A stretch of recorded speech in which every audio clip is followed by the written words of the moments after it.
Hello and welcome to Your Coaching Journey, a podcast for doctors about coaching. Whether you're a coaching doctor, a doctor who is learning to coach, or a doctor who'd like to build coaching into your professional life, then this is the podcast for you. Hi, I'm Helen Leathers, and with me today is my co-host and business partner, Tom Dillon. Good morning, Tom. How are you? Good morning. I am very well, thank you very much. Excellent. Yes. How are you? Good. I am very good, thank you. I have a cup of tea, which is always a good start to a show. Tea solves everything, doesn't it? It does, yes. I love a good, nice hot cup of tea. So here we are with our tea. What are we going to do today? We're going to be talking about Maslow's hierarchy of needs as a tool in the coaching room. Excellent. What do we think of Maslow's hierarchy of needs? So I first discovered Maslow's hierarchy of needs when I was at school. Really? Yes. It's a very advanced school. What's that? I think it was in a geography lesson. Really? Yeah. I'm intrigued to see where this goes. I can't really remember why we were talking about it, but it was definitely in a geography lesson, probably at A level. Okay. And we talked about this idea that you needed to have certain things sorted, satisfied, before you could move on to the next. You know, geography isn't just about where things are in the world. You know? I know. But maybe your geography teacher just got bored of geography. Maybe. But, you know, human geography is about humans and about migration and that kind of thing. And so if you think about people migrating, there will be something to do with Maslow's hierarchy of needs in there. Yeah, absolutely. So that's when I first discovered it, and it's been something that we've referred to ever since. We best explain what it is, because otherwise should. people wonder why we're talking about geography and the movement of people in Yes. relation to a coaching tool. So in terms of what it is a theory of human motivation. So what motivates us to do certain things. And it was devised by Abraham Maslow, who was an eminent American psychologist, died in 1970, but was doing most of his really good thinking in the 40s, 50s and 60s. And he was a humanist, so very much a contemporary of Carl Rogers from the person-centered approach that we've talked about before. So very much coming from that way of thinking. And really, you'll like this, because I know how you like your positive psychology. He was talking about positive psychology long before Martin Seligman introduced the idea in 1998. I'm really disappointed because that was going to be my did you know question. I was just about to say, Tom, did you know that Maslow was the first person that coined the term positive psychology? Foiled. No, he was very much of the opinion that people got talked about as a bag of symptoms. Yeah. And he thought that, yes, it should psychology change. should be focused on how people could thrive. Yeah, and he is considered in the world of positive psychology as one of the founding fathers prior to Martin Seligman. Yes. And actually is some research suggests that he's the 10th most recognised psychologist of the last century. I don't know. Wow, okay. Maybe that's another podcast. The 10th most cited psychologist. So I guess the humanistic psychology movement was about harnessing inner resources and that personal growth, personal development, and moving towards what they termed, and this is a Maslow term, self-actualization. So that people do naturally move towards that. And this is sort of the idea of that people will seek a purpose. We are meaning... Not necessarily a purpose, but to become their best selves. To become their best self. Yes. But in order to get to that point, certain other requirements have to be fulfilled. Yes. But I think that's a challenging concept to have of people. that they will continue to develop and grow to be their best selves. I know a lot of people that are quite happy not doing that. Just quite happily tootling along, without caring the world, no thought to personal growth or development. And we live in a world that occupies a lot of our thinking, personal growth. And I'm sure Maslow lived in a world, he was an academic, so lived in that world where people were trying to strive for better things and self-improvement. But I don't think that's everyone. So maybe his theory is slightly coloured by his position I think so, yeah. in life. So let's go back to what it is, what it looks like. We'll put a picture on our resources on the show notes. But let's explain it in a bit more detail. Yeah. And just in terms of that idea of personal growth development, I think people that come to coaching generally have some idea that they can develop and they can grow. Yeah. So, they're talking to our audience in a sense. Yeah, absolutely. Or he is. Good. So, yes, the actual model itself, Maslow's hierarchy of needs. Now, a bit like Kubler-Ross and a change curve, Maslow never had a pyramid. It's always presented as a pyramid. Did he not? No. I think whoever kind of put his book together developed a bit, like editors do. Like, a diagram would be good here. Yeah.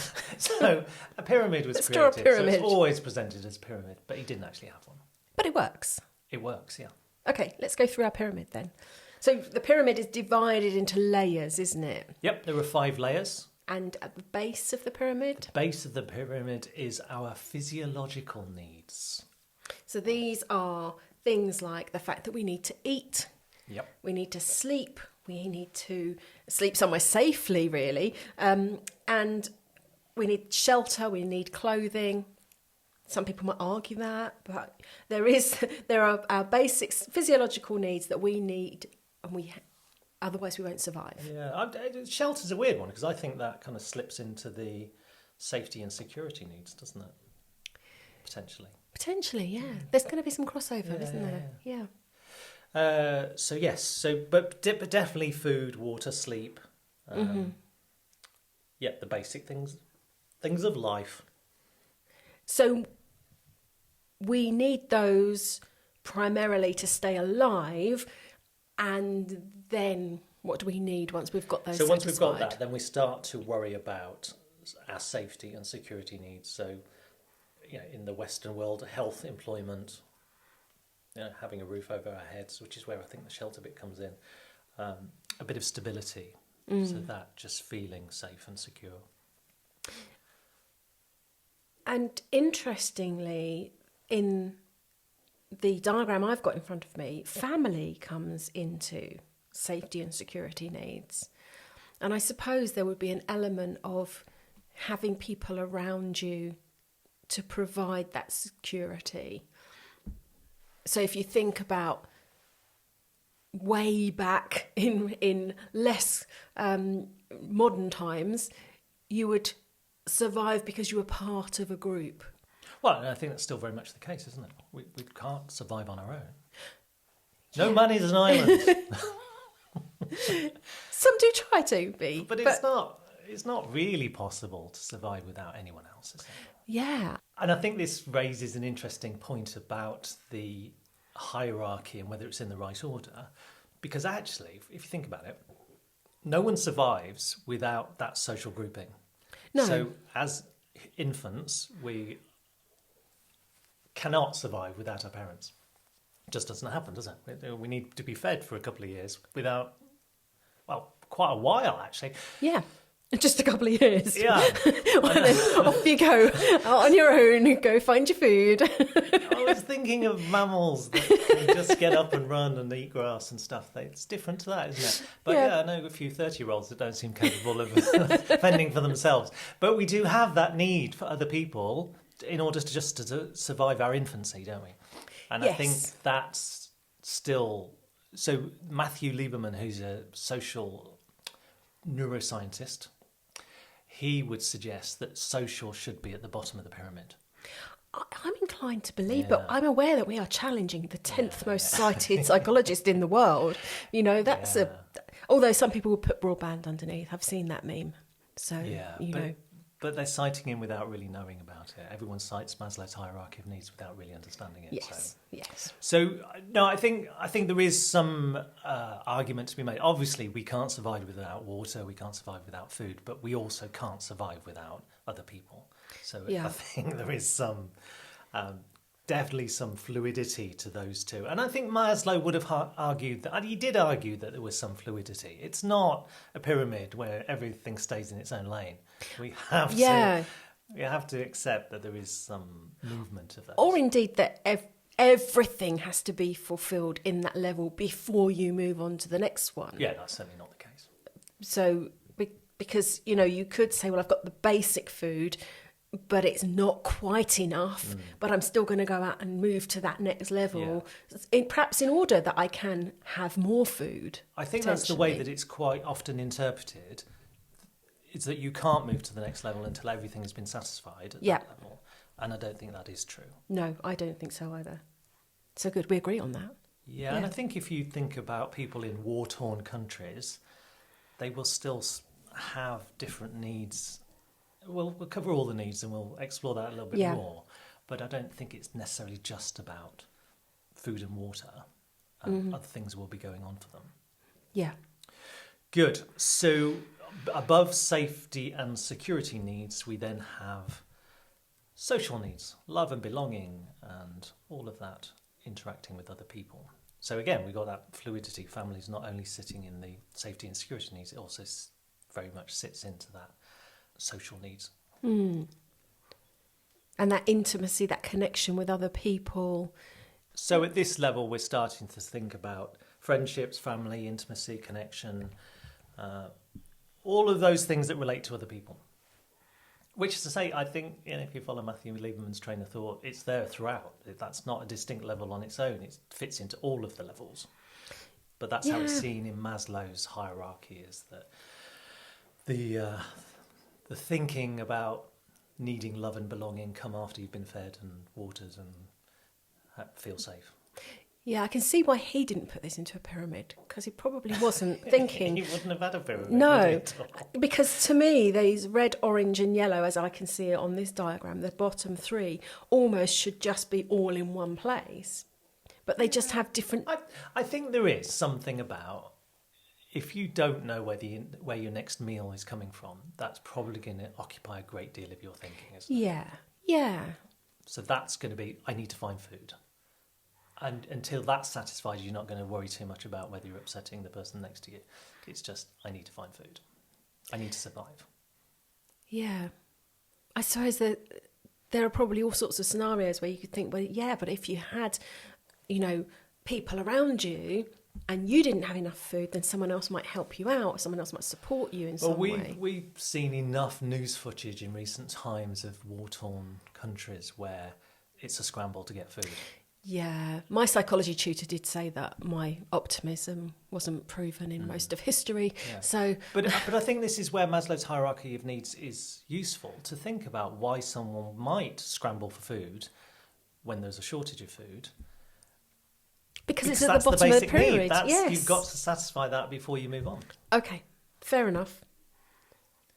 I think we just talked ourselves around in a big circle there, didn't we? Yeah, and I was just thinking about primates, and chimpanzees have a territory and they're very territorial, and if a chimp from another group enters their territory, they'll kill them. At least drive them off, but they'll kill them if they have the chance. Bonobos that live south of the Congo, they don't have a need for additional resources. There's plenty of resource for them. So they don't have the same tribal thing going on. If someone comes in from another tribe, they have sex with them. Yeah. Very different. And it's because there isn't the competitiveness for resources. So that's a very evolutionary thing, that when we need food and water and we want to protect our territory, that we will fight for it. I don't know why we've gone off at that tangent, but let's go back to our pyramid. When you mentioned bonobos, I did wonder where you were going with that. Yeah, so we have that love and belonging, those social needs that we will want to have met before we move on to our self-esteem needs, which then start to look at confidence, towards striving for achievement, gaining the respect of others, those connections that we build with other people. I think they're mixed in with the love and belonging. How do you have love and belonging if you don't have self-esteem? Well, yes, but also there's something that I'm looking at here is the need for individuality. So there's a bit of opposition there. You need to have that love and belonging and connection, but you also need to be your own person. Yes. And so I think that's quite an interesting juxtaposition of those two elements being at that same level. Yeah. Just something I noticed. That's all I have to say. So that's how the hierarchy that we will start to give thought to doing something about our self-esteem once our love and connectedness, our social needs are met. Yeah. Yeah, because if you haven't dealt with that self-esteem stuff and you're thinking about employment, which is down at that orange level 2, then that's going to have an impact on how you go about seeking that employment if your self-esteem is low. Yeah. I think we're taking apart the pyramid, aren't we? Yeah. A little bit. Maybe it needs more work. I mean, he was in the middle of a theory when he died, wasn't he? He was, which is straight. Well, let's finish the pyramid and we'll talk about his theory. So, and then once we've got those self-esteem needs sorted and we're working towards achievement, all those good things, then we might move on to self-actualization, which is a very grand term, but basically means you living your best life, you being your best self. So, yeah, definitely moving into a higher way of thinking about yourself. And that would be living in line with your values. Yeah, having a purpose. Yeah. I love that in this pyramid that I'm looking at, creativity comes in there, because I think that there are a lot of starving artists that are probably pursuing their creativity and perhaps, still haven't got some of the lower needs met. So maybe it's arguable that it's a pyramid, isn't it? Let's face it. And I think that's the point, isn't it? He didn't have a pyramid. Some editor of a book made a pyramid and it's stuck because we like a diagram. But I don't think it is. But he did have a hierarchy, so that would suggest that each of these things do sit on top of each other.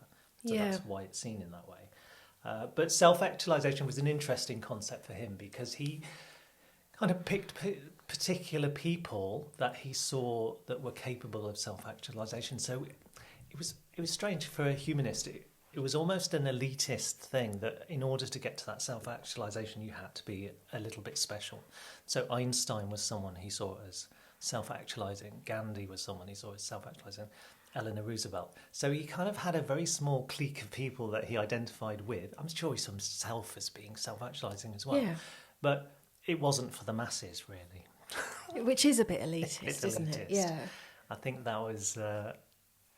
it was just strange that he picked on particular people. It's sort of, more of a Western view of the world, I think.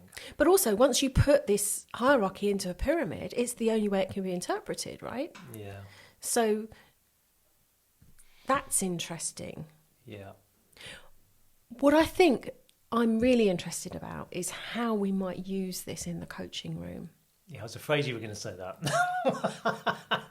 And I think it is worth thinking about where... So we have to meet our coachees where they are, don't we? Yes. And like I say, if they are concerned about where the next meal's coming from, then we're not going to be too concerned about that self-actualization. We're going to help, we're going to support them at whatever level they are.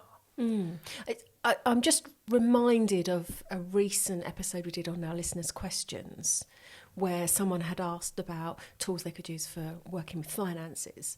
And I think it's unlikely we're going to be coaching someone who doesn't know where their next meal's coming from because they're coming for coaching.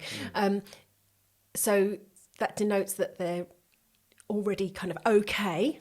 Well, we could be coaching in the voluntary sector. So That's it true. Could be someone that is struggling.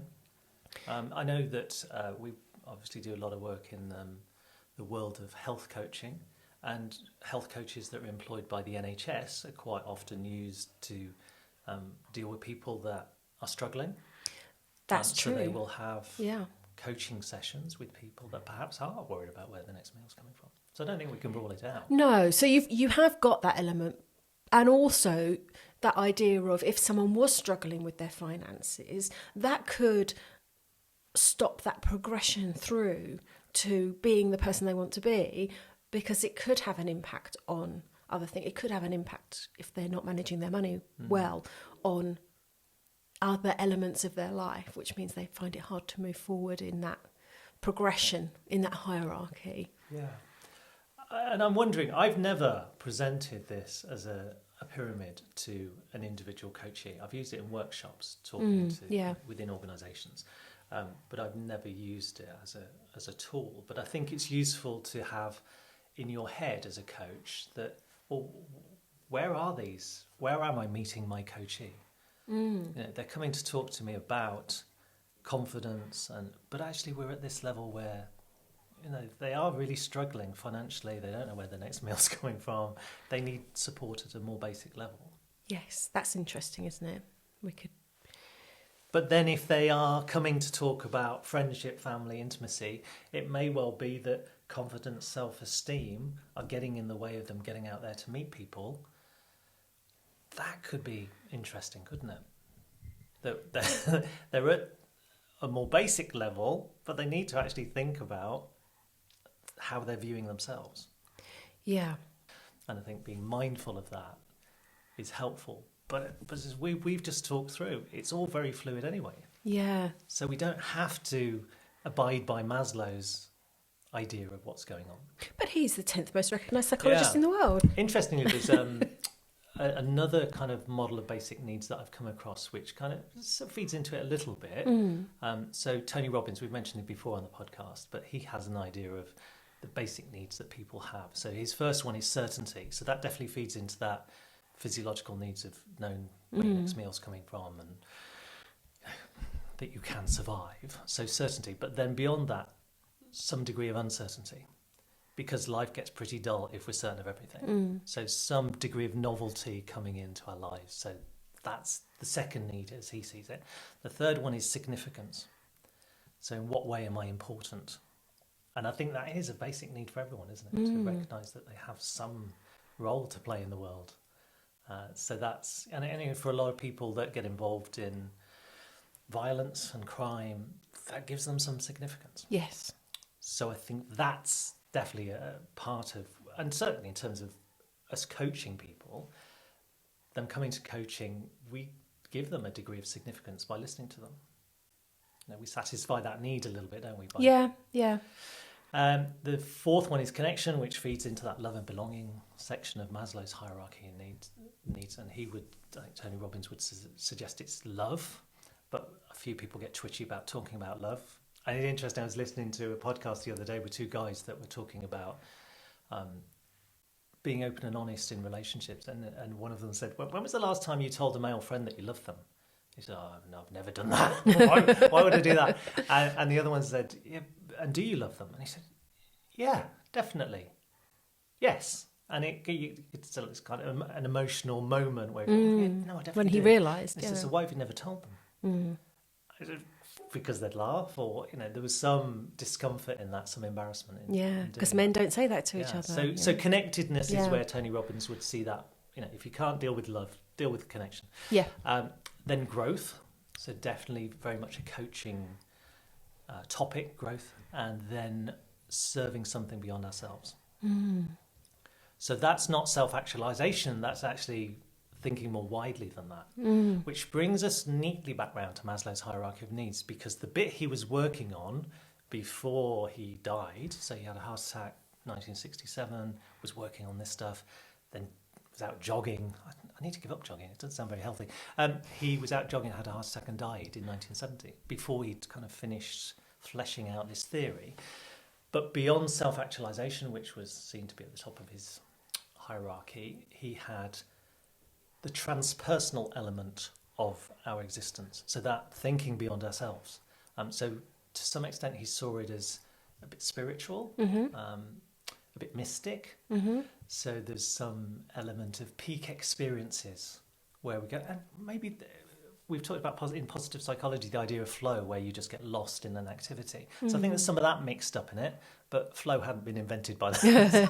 So he talked about peak experiences, but there was definitely some sort of mystical, spiritual element to it that went beyond oneself. So it's connecting with a wider existence. Something. Now, for a humanist, that's quite a tough sell, isn't it?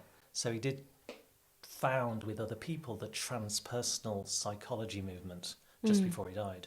So there was not a movement away from the humanistic approach, but definitely something else going on for him, that he was looking at more spiritual elements to existence.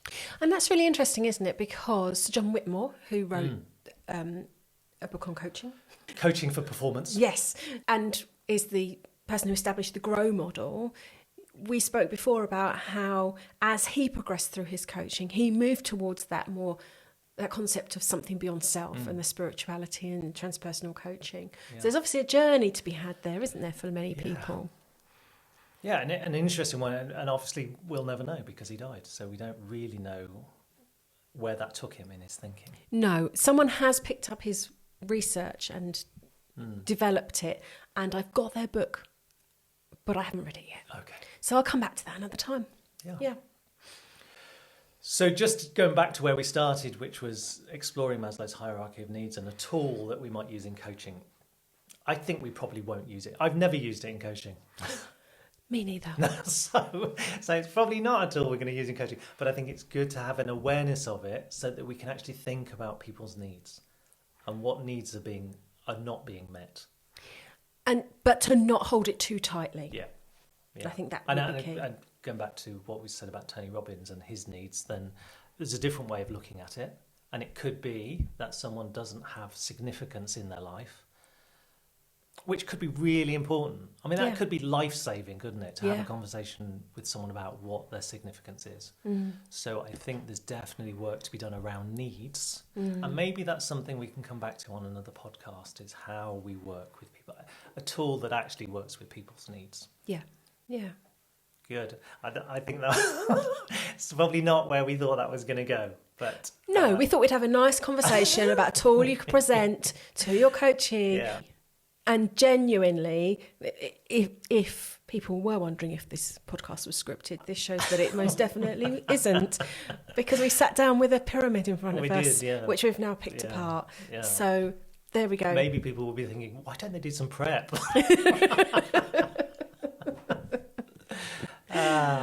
We do usually some prep. Do we? Okay.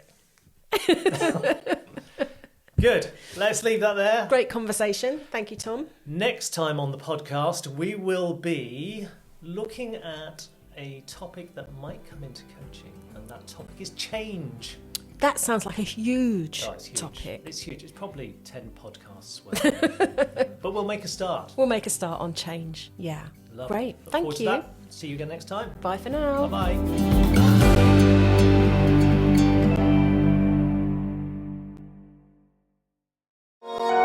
This has been a Monkey Pants Productions podcast.